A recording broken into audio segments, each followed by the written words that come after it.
Hai guys, balik lagi di channel YouTube aku bersama aku Ikram. So, in this video, we're gonna talk about the problems yang sering banget terjadi dan lagi marak-maraknya di Indonesia zaman sekarang. Yang mungkin aja bisa juga kalian rasain. So, sesuai judul yang kalian lihat, aku mau ngomongin tentang suatu topik yang menurut aku ini tuh relevan banget. Menurut aku ini tuh important banget karena suatu hal yang eh salah tapi malah kayak orang-orang Indonesia itu malah menjadikan hal tersebut adalah suatu habit, suatu kesalahan. Video kali ini aku mau bahas topik tentang fenomena Islam hanya KTP. Why this incident can happen in Indonesia? So, Indonesia adalah salah satu negara yang memiliki mayoritas Islam terbanyak di dunia. So, pasti orang-orang pandangannya, wah pasti bakal agamis banget kan Indonesia. Tapi ternyata walaupun Indonesia memiliki mayoritas muslim yang terbanyak di dalamnya, ternyata masih banyak banget kasus-kasus yang dan kezaliman-kezaliman yang masih terjadi, seperti kayak kasus-kasus pencurian maupun bullying yang masih sedang terjadi di Indonesia. Even orang-orang yang melakukan tersebut, pelaku-pelaku yang melakukan tersebut, they are Muslim. So ini benar-benar pengen banget aku bahas. Jadi ya Indonesia kan adalah salah satu negara mayoritasnya muslim. Tapi kenapa masih banyak banget perselimpangan konflik-konflik yang terjadi, even korupsi yang masih sedang high-nya banget di zaman sekarang.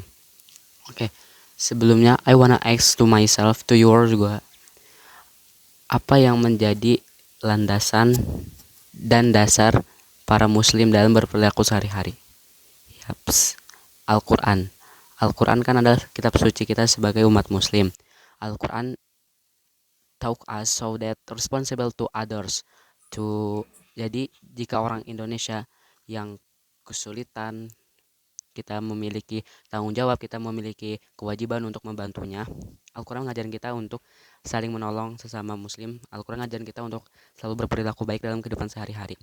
Tapi kenapa masih banyak terjadinya kasus-kasus kezaliman, pembulian, yang sekarang tuh pembulian bukan hanya sekedar verbal aja, tapi udah mulai fisik, bahkan sampai menghilangkan nyawa. Banyak banget kasus-kasus pembulian yang even itu terjadi di Islamic boarding school, terjadi di sekolah-sekolah Islam yang orang-orangnya pasti orang-orang yang beragama Islam. Oke, kalau misalnya kita pikir Islam mungkin salah atau bla bla bla gini-gini, tapi ternyata Islam itu udah ngajarin kita untuk berperilaku baik, untuk menjauhi hal-hal yang dapat merugikan orang lain, hal-hal yang dapat melukai orang lain. So, siapa yang salah? Dalam kasus ini, please stop banget berpikiran kalau Islam adalah agama yang salah. Bukan Islam yang salah. Islam tuh udah benar ngajarin kita untuk selalu berperilaku baik dalam kehidupan sehari-hari kita. Tapi kenapa orang-orang yang emang gak bermindset bagus, yang gak bermindset logis, tapi sebenarnya yang salah itu adalah orang-orang yang gak menerapkan Islam dalam kehidupan sehari-harinya, yang hanya sekedar menempelkan label agama Islam, sekedar menempelkan kalau mereka tuh muslim tanpa mengamalkan syariat-syariat dan ajaran-ajaran yang sudah diajarkan oleh Islam.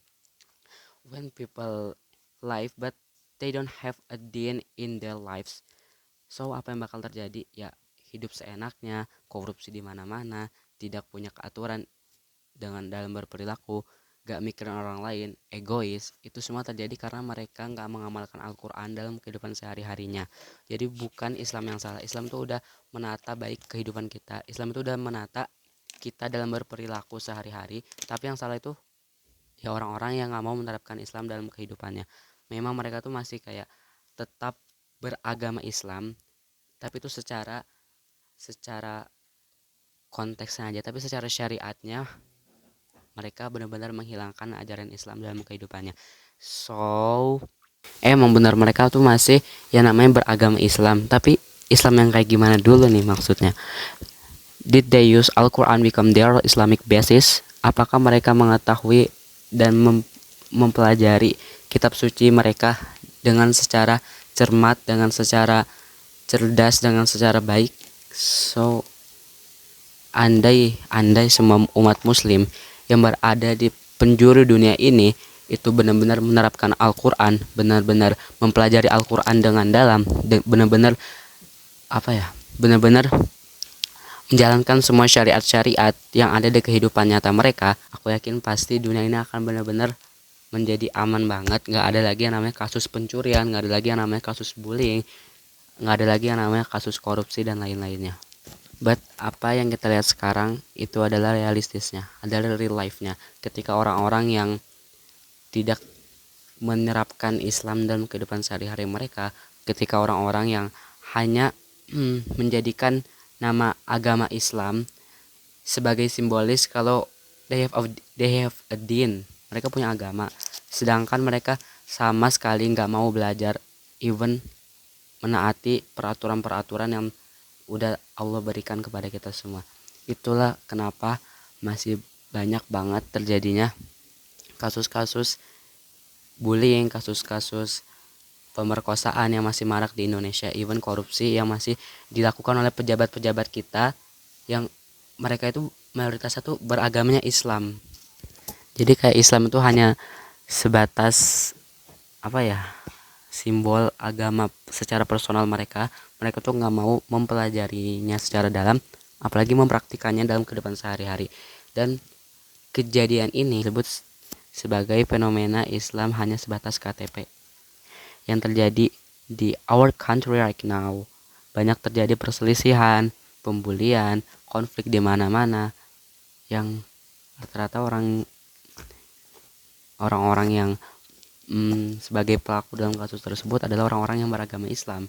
I just wanna say ya, semoga kita sebagai umat muslim di Indonesia ini lebih aware terhadap lingkungan kita lagi, lebih aware sama agama kita lagi, bukan kayak hanya sebatas sebatas kita sebagai orang muslim kita punya agama dan sebatas, tapi kita nggak mau mempraktikkan ajaran agama Islam dalam kehidupan kita.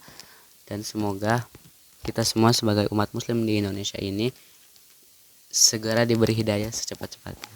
Oke, so hanya segitu aja video untuk kali ini. Jangan lupa subscribe, comment, and like if you like this video.